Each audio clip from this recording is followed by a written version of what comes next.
नमस्कार मित्रांनो, सीटेट मराठी भाषा पेडागॉजी. तर आजचा व्हिडिओ जो आहे 15 प्रश्नांचा असणार आहे. यामध्ये मराठी भाषा पेडागॉजीची प्रश्नांची तयारी करून घेण्यात येणार आहेत. तर मित्रांनो, मराठी भाषेमध्ये 30 पैकी 30 गुण मिळवण्यासाठी आणि पेडागॉजीमध्ये 15 पैकी 15 गुण मिळवण्यासाठी आम्ही हा जो व्हिडिओ आहे तो यूट्यूबवर बनवत आहोत.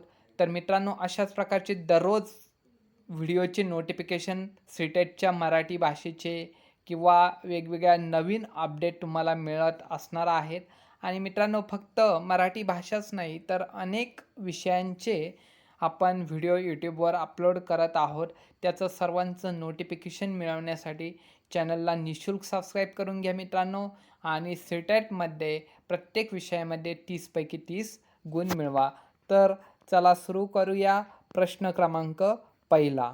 पुढीलपैकी कोणती पद्धती मौखिक सराव आणि भाषेच्या मूलभूत घटकात नैपुण्य याला भाषा अध्ययनाचा अनिवार्य भाग मानते?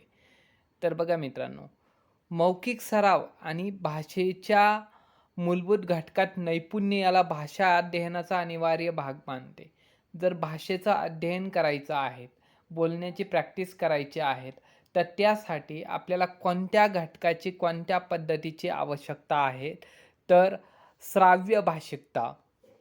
पहिल्या क्रमांकाचा जो ऑप्शन आहे, तर श्राव्य भाषिकता या पद्धतीचा आपल्याला उपयोग करूनच, म्हणजे श्रवण केल्यानंतरच आपलं भाषेचं अध्ययन होणार आहे. श्रवण केल्यानंतरच आपण मौखिक सराव करू शकतो. ज्या व्यक्तीचं श्रवण जास्त आहे तोच जास्त बोलू शकतो. म्हणजे ऑप्शन क्रमांक पहिला जो आहे तो या प्रश्नाचं उत्तर आहे. प्रश्न क्रमांक दुसरा. इलम हा 7वीचा विद्यार्थी असून कन्नड, मराठी, हिंदी आणि इंग्रजी भाषा बोलता येतात. घरी आपल्या पालकांशी तो या चारही भाषात मुक्तपणे बोलतो आणि वर्गात तो हिंदी, कन्नड आणि इंग्रजीतून बोलतो. कारण या भाषा त्याच्या मित्रांना व शिक्षकांना अवगत आहे. त्याचे हे कौशल्य म्हणजे काय? तर बघा मित्रांनो, इलम हा 7वीच्या वर्गातील एक विद्यार्थी आहे. तो घरी कन्नड, मराठी, हिंदी, इंग्रजी या सर्व भाषेमध्ये बोलतो. या चारही भाषेमध्ये तो घरी बोलतो. परंतु वर्गामध्ये हिंदी, कन्नड आणि इंग्रजीतून बोलतो. म्हणजे 3च भाषेत बोलतो. मराठीमध्ये बोलत नाही. म्हणजे काय? ज्या भाषा त्याच्या मित्रांना व शिक्षकांना अवगत आहेत त्या भाषेतून तो बोलतो. म्हणजे हे काय आहेत? भाषेची सार्वत्रिक क्षमता आहेत. म्हणजे ऑप्शन क्रमांक 1 याचं उत्तर आहे. प्रश्न क्रमांक 3. भाषा शिक्षणाच्या संदर्भात कोणते विधान योग्य आहेत? तर भाषा शिक्षणाच्या संदर्भात कोणते विधान योग्य असेल? ऑप्शन क्रमांक 1. मूळ प्रथम भाषेचे ज्ञान हे द्वितीय भाषा शिकण्यात अडथळा आणते. आणते का अडथळा? प्रथम भाषेचे ज्ञान द्वितीय भाषा शिकण्यामध्ये कोणत्याही प्रकारचा अडथळा आणत नाही. ऑप्शन क्रमांक 2 जो आहे, प्रथम भाषेच्या ज्ञानाचा द्वितीय भाषा शिकण्याशी काही देणे घेणे नसते. तर असं काही आहे का देणे घेणे? तर हे पण उत्तर आपलं नाही. मूळ किंवा प्रथम भाषेचे ज्ञान द्वितीय भाषा शिकण्यात मदतरूप ठरते. तर ऑप्शन क्रमांक 3 जो आहे तो बरोबर आहे. तर प्रथम भाषेचे ज्ञान हे द्वितीय भाषा शिकण्यात मदत करत असते. जर आपल्याला मराठी भाषा येते आणि इंग्रजी भाषा शिकायची आहे, तर मराठी भाषा आपल्याला इंग्रजी भाषा शिकण्यामध्ये मदतरूप ठरते. प्रश्न क्रमांक 4. शब्दसंग्रह शिकविण्यासाठी शिक्षिका वर्गात स्वयंपाकघरातील चमचा, प्लेट, भांडी, डब्बे आणि तवा घेऊन येते. भाषा शिक्षणात या वस्तूंना काय म्हणता येईल? तर बघा मित्रांनो, चमचा, प्लेट, भांडी, डब्बे, तवा. भाषा शिक्षणात या वस्तूंना काय म्हणता येणार आहेत? वर्गात शिक्षिका घेऊन आलेली आहेत, स्वयंपाकघरातील सर्व सामान घेऊन आलेले आहेत. तर भाषा शिक्षणात या वस्तूंना रेलिया म्हणतात. रेलिया म्हणजे काय? वास्तव वस्तू.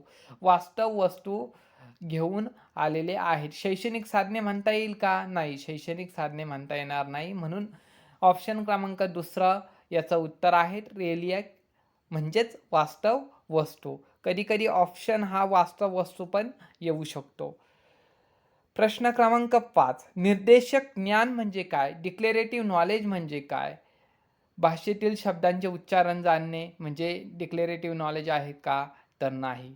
व्याकरणातील घटकांविषयी जाणणे. निर्देशक ज्ञान म्हणजे काय? व्याकरणातील घटकांविषयी जाणून घ्यायचं आहे, त्याला काय म्हणतात? निर्देशक ज्ञान म्हणतात. म्हणजे व्याकरणामध्ये वेगवेगळे घटक असतात. म्हणजे काय आहेत? एक डिक्लेरेटिव्ह नॉलेज आहे. म्हणून ऑप्शन क्रमांक 2 जे आहे ते व्याकरणातील घटकांविषयी जाणणे हे या प्रश्नाचं उत्तर आहे. त्यानंतर प्रश्न क्रमांक 6, विद्यार्थ्यांना विषयाची नीट आकलन होण्यासाठी अपेक्षित विषयाच्या विरुद्ध दृष्टिकोनाचा परिचय त्यांना करून दिला जातो. या उपक्रमातून विद्यार्थ्यांच्या कोणत्या कौशल्याला मदत किंवा उत्तेजन मिळते? तर मित्रांनो बघा, विद्यार्थ्यांना विषयाची नीट आकलन होण्यासाठी अपेक्षित विषयाच्या विरुद्ध वेगळ्या दृष्टिकोनाचा परिचय करून दिला जातो. म्हणजे काय? विद्यार्थ्यांमध्ये एक चिकित्सक गुण निर्माण व्हावा यासाठी अपेक्षित विषयाच्या विरुद्ध दृष्टिकोनाचा परिचय करून दिला जातो. तर कोणतं कौशल्य विद्यार्थ्यांमध्ये डेव्हलप करायचं आहे? तर चिकित्सक साक्षरता हे कौशल्य विद्यार्थ्यांमध्ये डेव्हलप करायचं आहे. म्हणजेच ऑप्शन क्रमांक 3 जो आहे हे याचं उत्तर आहे. त्यानंतर प्रश्न क्रमांक 7, भाषा सार्वत्रिकता म्हणजे काय? भाषा सार्वत्रिकता म्हणजे काय? ऑप्शन क्रमांक 1 वाचा बरं. भाषेच्या अध्ययन अध्यापनात एका भाषेकडून दुसऱ्या भाषेकडे जाणे याला भाषा सार्वत्रिकता म्हणता येईल का? तर नाही. विशिष्ट काळानंतर भाषिक बदलांचे ज्ञान? तर नाही. ऑप्शन क्रमांक 3, ही एक शिक्षणशास्त्रातील प्रक्रिया आहे ज्यात वर्गामध्ये एकापेक्षा अधिक भाषांचा साधन म्हणून वापर करणे. तर बघा मित्रांनो, भाषा सार्वत्रिकता म्हणजे काय? तर एकापेक्षा अधिक भाषांचा साधन म्हणून वापर करणे. म्हणजे आपण कुठे यात्रेमध्ये गेलो, यात्रेमध्ये अनेक व्यक्ती भेटत असतात. जर समजा हिंदी बोलणारा असेल तर आपण त्याच्यासोबत हिंदी जर बोलत असेल किंवा इंग्रजी बोलणारा असेल तर इंग्रजी बोलत असेल, मराठी बोलणारा असेल तर मराठी बोलत असेल, तर ही आपली काय आहेत? एक भाषा सार्वत्रिकता आहेत. तर ऑप्शन क्रमांक 3 याचं उत्तर आहे. ही एक शिक्षणशास्त्रातील प्रक्रिया आहे ज्यात वर्गामध्ये एकापेक्षा अधिक भाषांचा साधन म्हणून वापर करणे.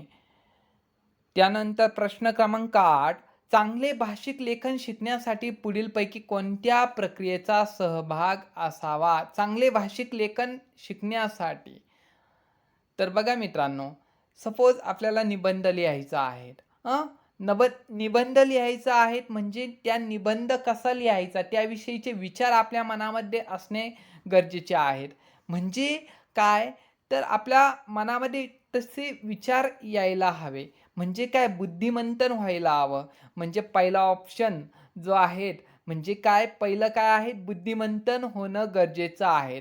बुद्धिमंथन झाल्यानंतर मग काय वेगवेगळे मुद्दे बनवायचे आहेत. वेगवेगळे मुद्दे, वेगवेगळे पॉइंट आपल्या मनामध्ये असणं गरजेचं आहे. बुद्धिमंथन झाल्यानंतर काय काढायचे आहेत? पॉइंट काढायचे आहेत. आपण नोटबुकवर वेगवेगळे बुद्धिमंथनातून पॉइंट काढायचे आहेत आणि त्यानंतर काय करायचं आहे? एक प्लॅनिंग बनवायचं आहे. पॉइंट काढल्यानंतर प्लॅनिंग बनवायचं म्हणजे एक आराखडा बनवायचा आहे आणि आराखडा बनवल्यानंतर एक कच्चा मसुदा तयार करायचा आहे. निबंधाचा असो किंवा कशाचाही असो, एक कच्चा मसुदा आपल्याला तयार करायचा आहे. कच्चा मसुदा तयार केल्यानंतर त्यामध्ये काही त्रुटी जर असेल तर त्यामध्ये काय करायचं आहे? एडिटिंग करायचं आहे, संपादन करायचं आहे आणि त्यानंतर फायनलाइज करायचं आहे. म्हणजे अंतिम स्वरूप त्याला द्यायचं आहे. म्हणजेच काय?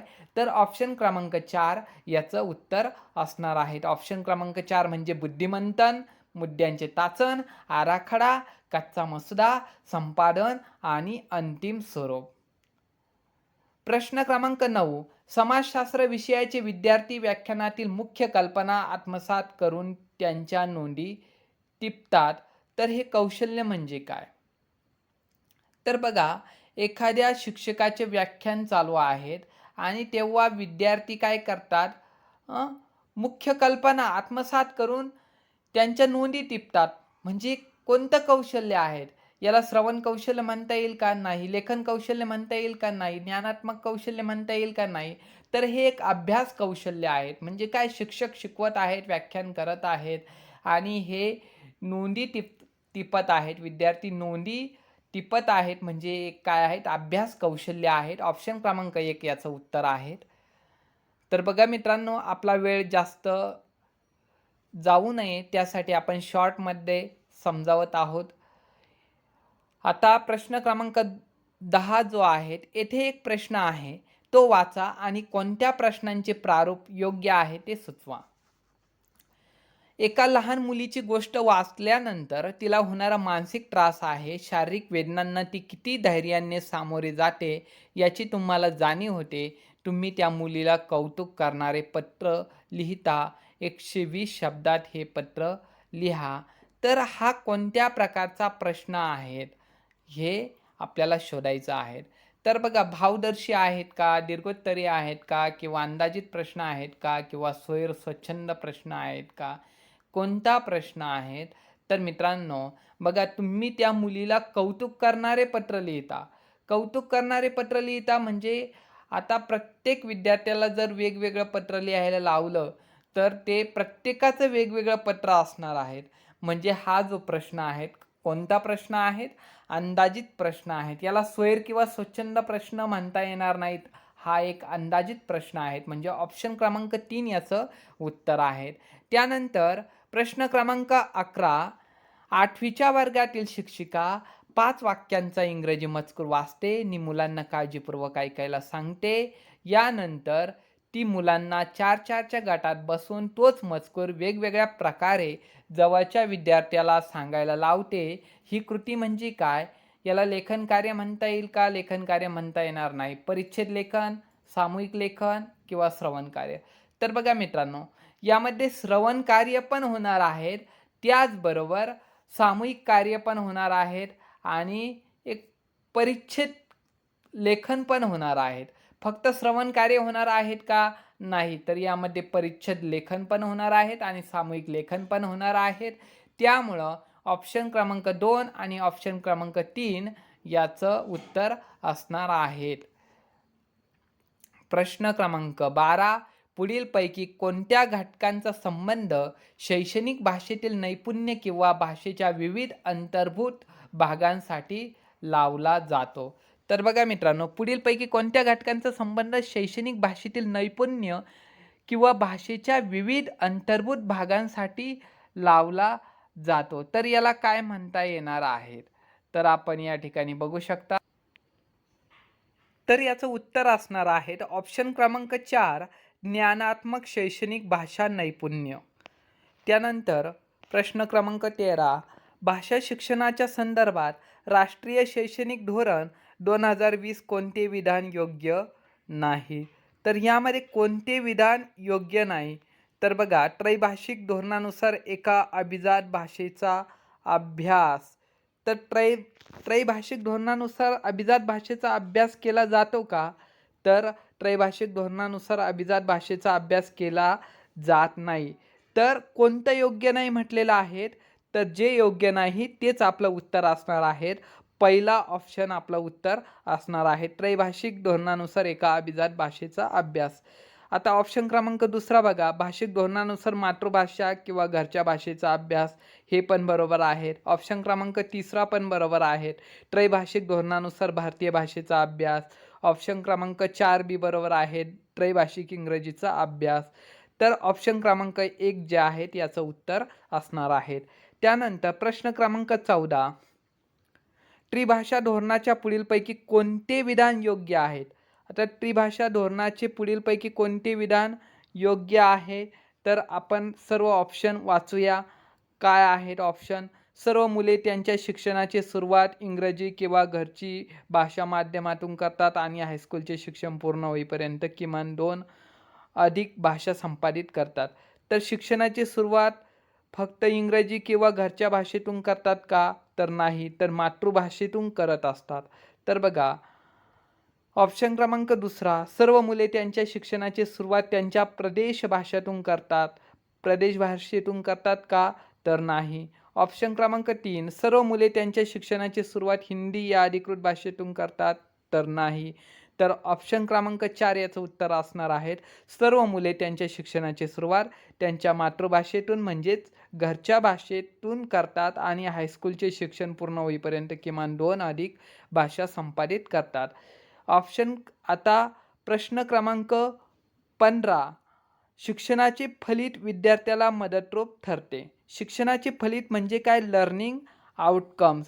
तर लर्निंग आउटकम्स हे विद्यार्थ्याला मदतरूप ठरते. कशासाठी मदतरूप ठरते?